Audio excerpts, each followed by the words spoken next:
The dust-laden wind carried whispers through Prosperity Creek, Texas, as Katherine Parker stumbled off the stagecoach, her once fine dress now tattered and soiled from the arduous journey.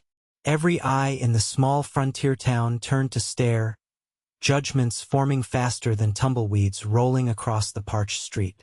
It was 1875, and the West remained unforgiving to those who didn't fit the mold, especially a woman traveling alone with nothing but a weathered carpetbag and secrets shadowing her eyes. "Would you look at that?"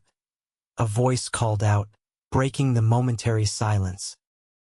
Another fancy lady thinking she can start fresh out here. The blacksmith's booming laugh encouraged others to join in, their mockery spreading like wildfire through the gathered townsfolk. Katherine clutched her bag tighter, chin held high despite the burning humiliation coloring her cheeks. Her auburn hair had come loose from its pins during the journey, giving her an appearance of disarray that only fueled the speculation. "Bet she's running from something," a woman in a gingham dress whispered loudly to her companion. "Or someone. Probably some rich man's discarded plaything," another added, not bothering to lower his voice. Katherine's knuckles whitened around the handle of her bag. 6 days of travel, the last of her money spent on the ticket to this supposedly promising mining town, and this was her welcome. She took a steadying breath, willing herself not to shatter under their scrutiny. That's when she noticed him, a tall figure leaning against the hitching post outside the general store. Unlike the others, the cowboy stood absolutely still, watching the scene unfold with eyes that missed nothing. His weathered Stetson cast shadows across features that betrayed no emotion, but something in his stance suggested coiled tension. As the jeers continued, the cowboy straightened, his movement fluid and deliberate. The crowd parted instinctively as he approached, his spurs jingling with each measured step. The laughter died down, replaced by curious murmurs. He stopped just short of Katherine, his gaze sweeping over her before addressing the crowd. "She's gold," he stated simply, his voice carrying the weight of absolute certainty. "And she's mine."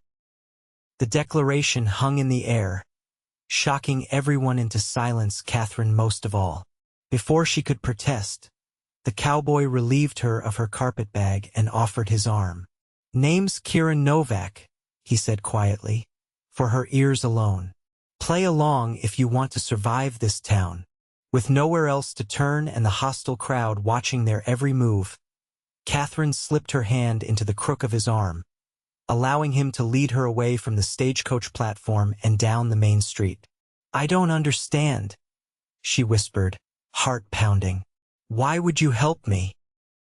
His eyes remained fixed ahead. "Because I've seen what happens to women who arrive alone in Prosperity Creek. Nothing prosperous about it." A muscle ticked in his jaw. "Your name?" "Katherine Parker," she replied, matching his long strides with difficulty. "But I don't need saving, Mr. Novak." The ghost of a smile crossed his lips.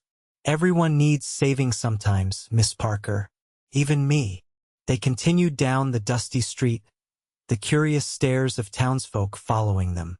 Katherine noticed how people nodded respectfully to Kieran, their expressions a mixture of fear and admiration. "Who are you exactly?" she asked, studying his profile.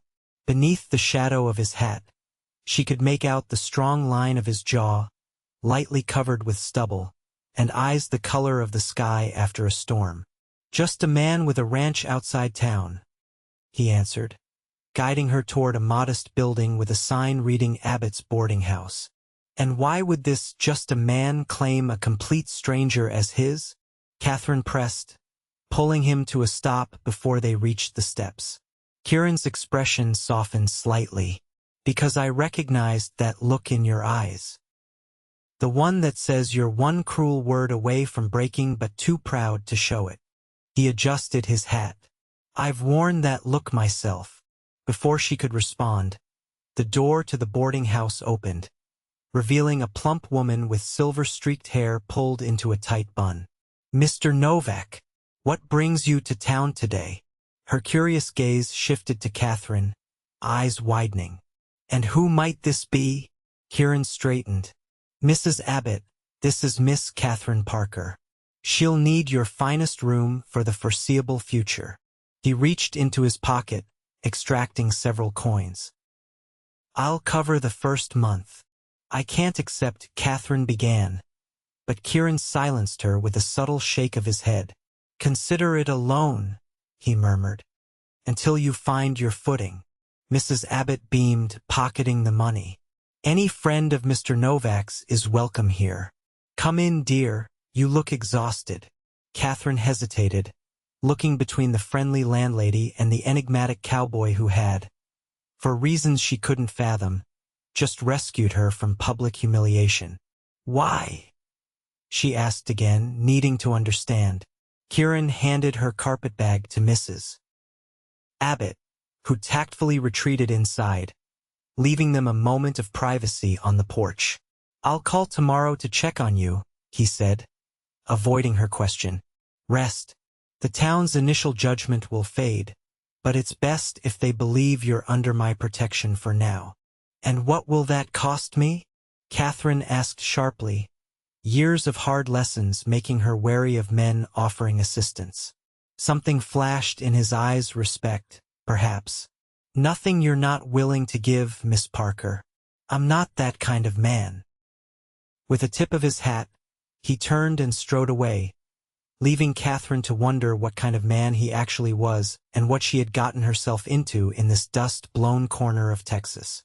Katherine slept fitfully that night, dreams filled with the jeering faces of townspeople and the steady gaze of a mysterious cowboy. Morning came with the crowing of roosters and the distant sounds of a town coming to life. For a moment, disoriented in the unfamiliar room, she forgot where she was. Then reality crashed back. She was in Prosperity Creek, penniless save for a few dollars sewn into the hem of her dress, and reliant on the goodwill of a stranger. She dressed carefully in her least travel-worn outfit, a simple blue calico dress that had seen better days but still maintained some dignity. As she pinned her hair into a modest chignon, she caught her reflection in the small mirror above the washstand. At 22, she already had fine lines around her eyes, the result of too many hardships in too few years. "You'll manage," she told her reflection firmly. "You always do." A knock at her door preceded Mrs. Abbott's cheerful voice. "Breakfast is ready, Miss Parker. Best come down while the biscuits are hot." The boarding house dining room held 3 other residents: an elderly schoolteacher, a clerk from the bank, and a young widow who introduced herself as Sarah Miller. They regarded Katherine with curiosity, but none of the open hostility she had encountered the previous day. "So," Sarah ventured after they had eaten in relative silence for several minutes, "how do you know Kieran Novak?" Katherine nearly choked on her coffee. We're acquaintances." "Acquaintances," Sarah repeated, exchanging glances with the others. "He called you his." "A misunderstanding," Katherine said quickly. "Mr. Novak was simply being kind." The bank clerk, Mr. Perkins, snorted. "Novak isn't known for kindness, miss. Man keeps to himself, tends his ranch, and only comes to town when necessary. They say he was a soldier in the war." The schoolteacher, Miss Winters, added, "came west afterward and never spoke of what he'd seen." "All I know," Sarah said, leaning forward, "is that he's the most eligible bachelor in 3 counties, owns the most successful cattle operation for 50 miles, and hasn't shown interest in any woman since arriving 5 years ago." Her eyes narrowed. "Until yesterday." Katherine felt heat rising in her cheeks. "As I said, a misunderstanding. Now, if you'll excuse me, I need to inquire about employment opportunities in town." Mrs. Abbott, who had been hovering nearby, stepped forward. "What skills do you have, dear?" "I can read and write well. I'm proficient with numbers, experienced in household management, and I can sew," Katherine replied, omitting the less respectable skills she'd acquired during harder times. Mrs. Abbott considered. The mercantile might need help, and Doc Stevens mentioned needing someone to organize his records. Thank you. I'll inquire at both. Outside, the morning sun beat down mercilessly, promising another scorching day. Katherine moved purposefully toward the mercantile, ignoring the stares that followed her. The bell above the door jingled as she entered the cool interior. The shopkeeper, a balding man with spectacles perched on his nose, looked up from his ledger. Recognition dawned in his eyes. "You're that woman from yesterday, Novak's woman." Katherine forced a smile. "My name is Katherine Parker, and I'm seeking employment. Mrs. Abbott suggested you might need assistance." The man, Mr. Billings, according to the sign above the counter, studied her skeptically. "Can't say as I do, miss. Business is slow these days." She nodded, maintaining her composure. "I understand. Thank you for your time." The next 3 establishments yielded similar results. By the time Katherine reached the doctor's office, her hope was fading, though her determination remained intact. Dr. Stevens proved to be a harried, middle-aged man with kind eyes and a distracted manner. Unlike the others, he barely seemed to register who she was. "Filing system?" he muttered, glancing around at the stacks of papers cluttering every surface. "Don't have one, truth be told. Patients come in, I treat them, write notes when I can. Been meaning to organize it all." Katherine spotted an opportunity. "I could create a proper system for you. Alphabetical by patient name, with separate sections for treatments and accounts." The doctor peered at her with newfound interest. "You could? What would you charge?" They negotiated a modest wage, and for the first time since arriving, Katherine felt a glimmer of hope.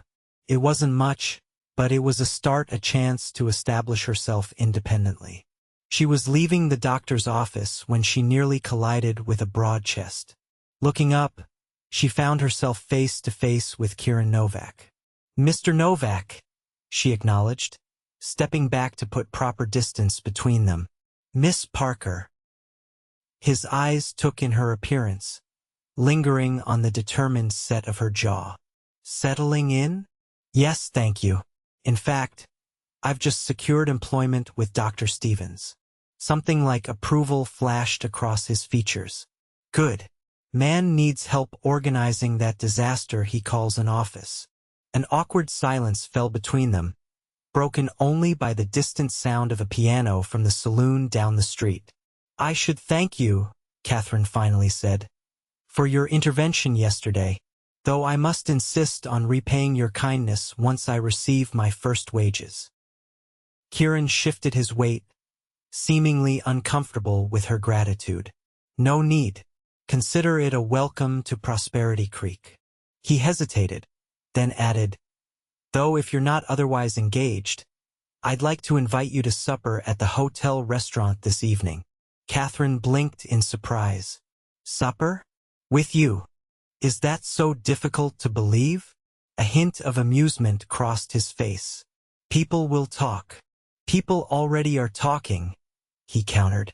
"Might as well give them something accurate to discuss." Katherine knew she should decline. By afternoon, the whispers had evolved from mockery to speculation.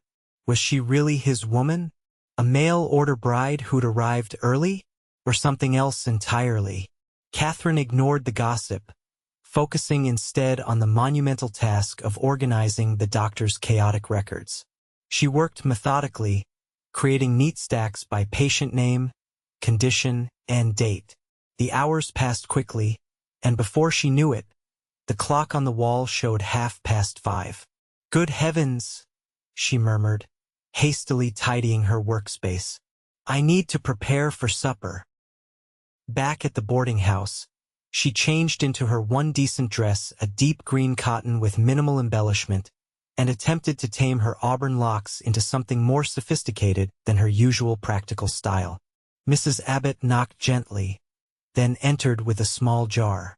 "Rose water," she explained, setting it on the dresser. Just a dab behind the ears. My Henry always said it was the most enchanting scent. Katherine smiled at the landlady's transparent matchmaking. Mrs. Abbott, I hope you understand that Mr. Novak and I are merely acquaintances. The older woman patted her hand. Of course, dear, but merely can become more faster than spring rain in these parts. With a knowing wink, she left Katherine to finish her preparations. At precisely 6 o'clock, Kieran arrived. Katherine descended the stairs to find him waiting in the foyer, hat in hand, wearing a clean shirt and vest that emphasized his broad shoulders. For a moment, neither spoke, each taking the measure of the other outside the context of their unusual introduction. You look lovely, Miss Parker, he finally said, his voice carrying a warmth she hadn't heard before. Thank you, Mr. Novak. You clean up rather well yourself. The hotel restaurant was the finest establishment in Prosperity Creek, which wasn't saying much by Eastern standards but represented luxury on the frontier. Heads turned as they entered, conversations faltering before resuming with increased urgency. Once seated, Katherine found herself studying her companion across the table. In the soft lamplight, she could better appreciate the strong lines of his face, the weathered tan of someone who lived his life outdoors, and most strikingly, the intelligence in his gray-blue eyes. You're staring, Miss Parker, he observed, the corner of his mouth lifting. I'm trying to understand you, she admitted. Most men wouldn't have done what you did yesterday. Kieran considered her words as the waiter brought their food, beef stew for him, chicken for her. Most men, he finally replied, haven't seen what I've seen. He took a bite, chewed thoughtfully. War shows you the worst of humanity, makes you recognize when someone needs defending. Is that what I was? Someone who needed defending. His eyes met hers directly. Weren't you? Katherine couldn't deny it, so she changed the subject. Tell me about your ranch. The strategy worked. Kieran spoke with quiet pride about the property he'd built from nearly nothing, 200 acres of good grazing land, a modest herd of quality cattle, plans for expansion. As he described the home he'd constructed with his own hands, Katherine glimpsed the passion beneath his reserved exterior. It sounds wonderful, she said sincerely. You've accomplished a great deal in 5 years. It's still missing something, he replied, his gaze unexpectedly intense. What might that be? He didn't answer immediately, taking a sip of his coffee instead. Life, he finally said. A house needs more than walls and a roof to be a home. The implication hung between them, neither acknowledging it directly.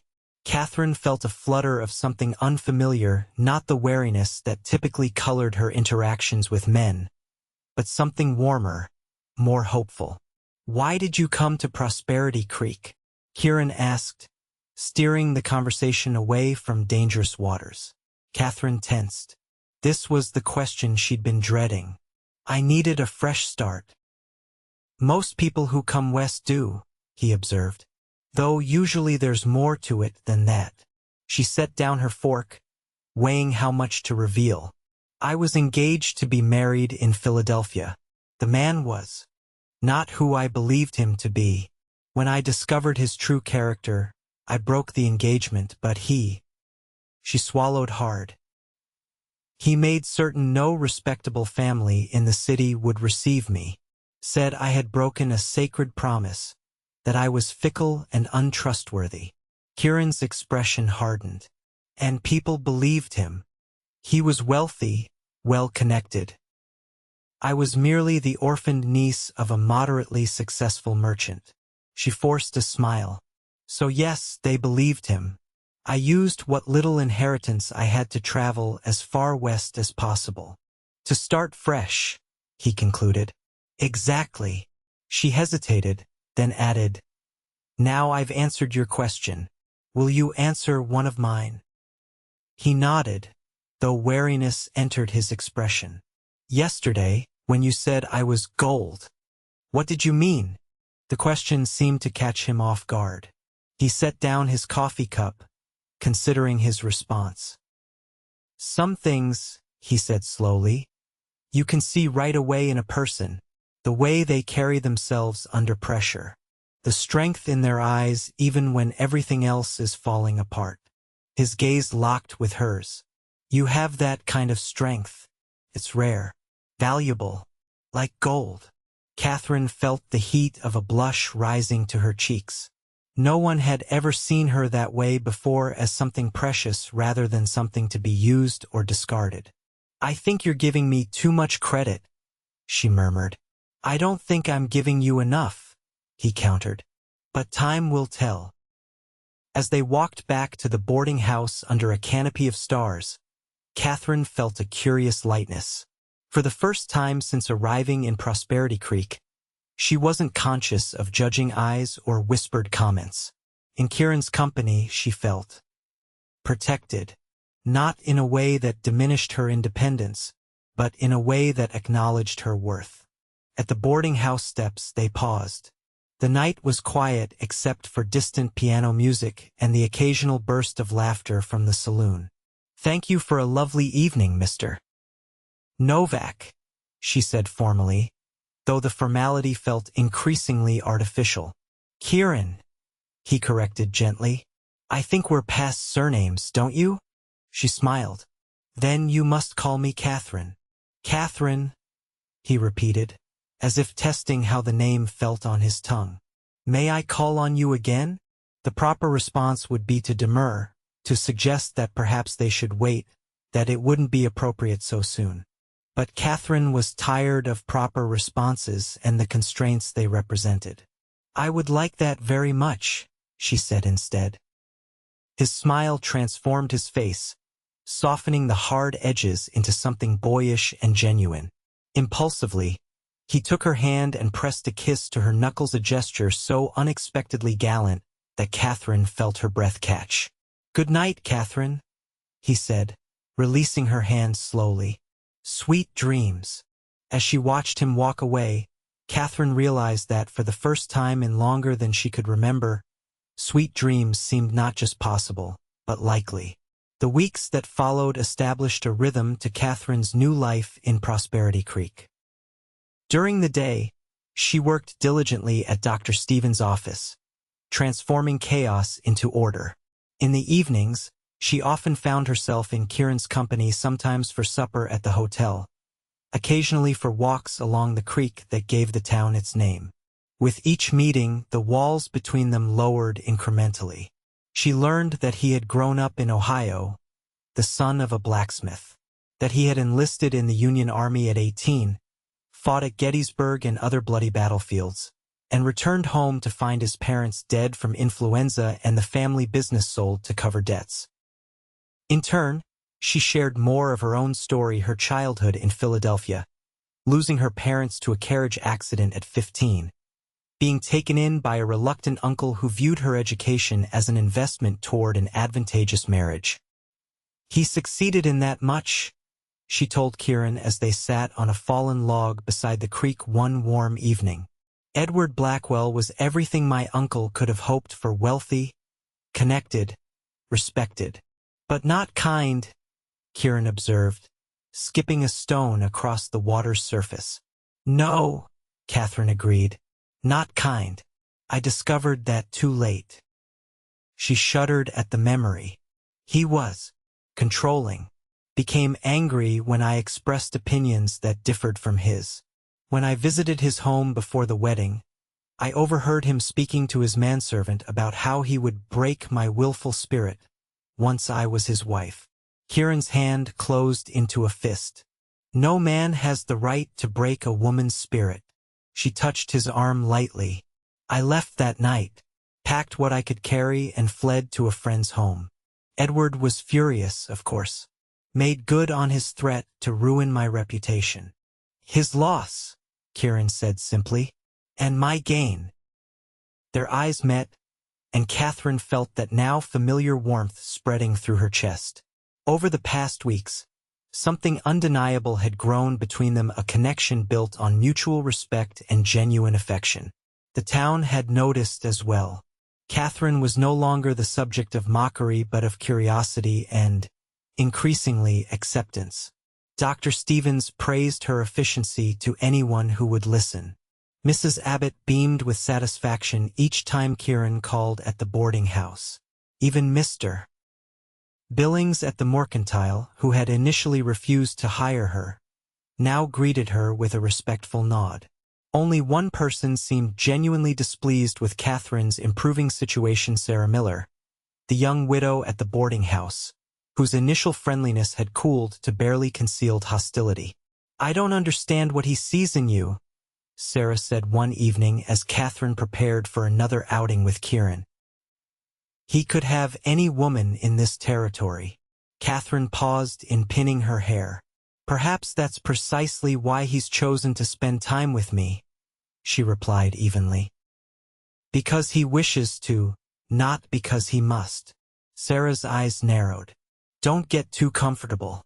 Men like Kieran Novak don't settle for ordinary women with scandalous pasts." The barb struck deeper than Katherine wanted to admit. Despite her growing feelings for Kieran, doubts lingered. What future could they possibly have? A respected rancher and a woman who had fled her own engagement? That evening, as they shared apple pie at the hotel restaurant, Katherine found herself unusually quiet. "Something troubling you?" Kieran asked, perceptive as always. She hesitated, then decided on honesty. "I was wondering what exactly we're doing, you and I." He set down his fork. "I believe it's called courting, Katherine." "Is it?" She met his gaze steadily. "Because courting implies intention, and we've never discussed what your intentions might be." A smile tugged at his lips. "Directness. That's one of the things I admire about you." He reached across the table, covering her hand with his. "My intentions are honorable, if that's your concern. In fact, I had hoped to show you something tomorrow, if you're amenable." Curiosity overcame her uncertainty. "What kind of something?" "My ranch," he replied. "I'd like you to see it. All of it, not just the descriptions I've given you." The invitation felt significant, a step beyond their casual outings in town. "I would like that very much," she said. The following day dawned clear and bright. Kieran arrived at the boarding house mid-morning with a wagon rather than his usual horse. Katherine had dressed practically in a sturdy skirt and shirtwaist, anticipating a day outdoors. "Ready for an adventure?" he asked, helping her up to the seat. "More than ready," she replied, settling beside him. The journey to Kieran's ranch took nearly an hour, during which the landscape gradually transformed from the flat, dusty surroundings of Prosperity Creek to gently rolling hills dotted with mesquite trees and patches of wildflowers. "It's beautiful," Katherine commented as they crested a rise, revealing a valley below with a modest but well-constructed house nestled against a backdrop of larger hills. A barn and several outbuildings stood nearby, and in the distance, cattle grazed peacefully. "This is it," Kieran said, a note of pride in his voice. "The Flying N." He guided the wagon down the slope and up to the house, where he helped Katherine descend. Up close, she could appreciate the craftsmanship that had gone into the structure's solid logs. A wide porch, large windows that would catch the morning light. "You built this yourself?" she asked, running her hand along the smooth railing of the porch steps. "With some help from neighbors for the raising," he acknowledged. "But yes, most of it by these hands." He flexed his fingers as if remembering the labor. Inside, the house was simple but comfortable. A large main room served as both kitchen and living area, with a massive stone fireplace at one end. 2 doors led off to what Katherine presumed were bedrooms. Everything was immaculately clean and organized, if somewhat spare. "It's not fancy," Kieran said, watching her reaction closely. "But it's solid, built to last." "It's wonderful," she replied sincerely. "A true home." Relief flickered across his features. I hoped you'd think so. After showing her the interior, Kieran gave her a tour of the entire property, the barn with its stalls for horses, the vegetable garden he maintained, the creek that provided water for the livestock. Katherine listened attentively as he explained his plans for expansion, his methods for breeding healthier cattle, his hopes for adding orchards. By late afternoon, they had returned to the house, where Kieran prepared a simple but delicious meal of beef stew and fresh bread he'd brought from town. They ate on the porch, watching the sun begin its descent toward the distant hills. You've created something remarkable here, Katherine said, setting aside her empty plate. Something to be proud of. Kieran nodded, his expression thoughtful. I'm proud of it, but lately I've been thinking it's not enough. What do you mean? He turned to face her fully, his eyes more serious than she'd ever seen them. A man can build walls and a roof, can raise cattle and grow crops, can accumulate wealth and property. He took her hand gently, but without someone to share it with, it's just things, just possessions. Katherine's heart began to beat faster. Kieran. Let me finish, he said softly. When I saw you that day, standing alone against everyone's judgment, I recognized something in you that I've been searching for my whole life. Strength, dignity, kindness that survives despite hardship. His thumb traced circles on the back of her hand. I called you gold that day, and I meant it. But what I've discovered in these weeks is that you're more precious to me than any metal or gem could ever be. He slid from the bench to one knee before her, still holding her hand. Katherine Parker, I know it hasn't been long, and I know you came west seeking independence, but I'm asking if you might consider building a different kind of life than the one you planned, a shared life, with me as your husband and this place as our home. Tears blurred Katherine's vision. For so long, she had defined herself by what she was running from. Now suddenly, she had someone to run toward. Are you certain? She whispered. My past is part of what made you the woman you are, he interrupted. The woman I love. Love. The word hung between them, powerful and transformative. Yes, she said, her voice steadying. Yes, Kieran Novak, I will marry you. His face broke into a radiant smile as he rose, pulling her to her feet and into his arms. Their first kiss was gentle, tentative, a promise of tenderness to come. When they parted, Katherine saw in his eyes the same wonder she felt, the disbelief that after so much loneliness, they had found each other. When? He asked simply. Soon, she replied. I see no reason to wait. They were married 2 weeks later in Prosperity Creek's small church. Dr. Stevens gave the bride away, beaming with paternal pride. Mrs. Abbott dabbed at her eyes throughout the ceremony, while Mr. Perkins from the bank and Miss Winters from the school looked on approvingly. Even Mr. Billings closed the mercantile to attend. Sarah Miller was conspicuously absent, having departed for her sister's home in Denver shortly after Katherine's engagement was announced. As Katherine and Kieran exchanged vows, she marveled at how thoroughly her life had changed in just a few short months. From a disgraced woman fleeing scandal to a respected doctor's assistant to a rancher's beloved wife, each transformation surprising yet somehow right. When the minister pronounced them husband and wife, Kieran kissed her with a reverence that brought fresh tears to her eyes. As they walked back down the aisle, husband and wife at last, the same townsfolk who had once mocked her now tossed flower petals and called out good wishes. That evening, as they returned to the Flying N, now truly her home, Katherine stood on the porch watching the sunset paint the hills in shades of gold and crimson. Happy, Mrs. Novak? Kieran asked, coming to stand behind her, his arms encircling her waist. Happier than I ever imagined possible, she replied truthfully, leaning back against his solid presence. I was thinking, he said, his breath warm against her ear, that the bedroom on the east side would make a fine nursery someday. It gets the morning light. Katherine turned in his arms, her heart swelling with love for this man who had seen her worth when others saw only judgment.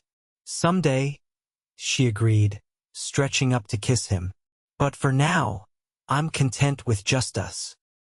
His arms tightened around her. Just us, he echoed. That's more than enough. As twilight deepened into night, they stood together on the porch of the home they would share, two souls who had found in each other not just love, but recognition, the rare and precious understanding that comes when someone truly sees you for who you are. And in that moment, Katherine knew that Kieran had been right that first day in Prosperity Creek. She was gold, valuable beyond measure, not because he had claimed her so, but because she had always been so, waiting only for someone with the wisdom to recognize it. In the years that followed, the flying end flourished, as did the love between Katherine and Kieran Novak. Their family grew with the birth of two children, a son with his father's steady gaze and a daughter with her mother's fiery spirit. The house expanded to accommodate their growing family, but its heart remained the same, a haven built on respect, partnership, and enduring love. And sometimes, on quiet evenings when the children were asleep, Katherine would stand on the porch beside her husband and remember that fateful day when a proud, lonely cowboy stood still amidst mockery and recognized the gold that others had overlooked. "Thank you," she would whisper, "for seeing me," and Kieran, knowing precisely what she meant, would simply take her hand and hold it close to his heart, where it had always belonged.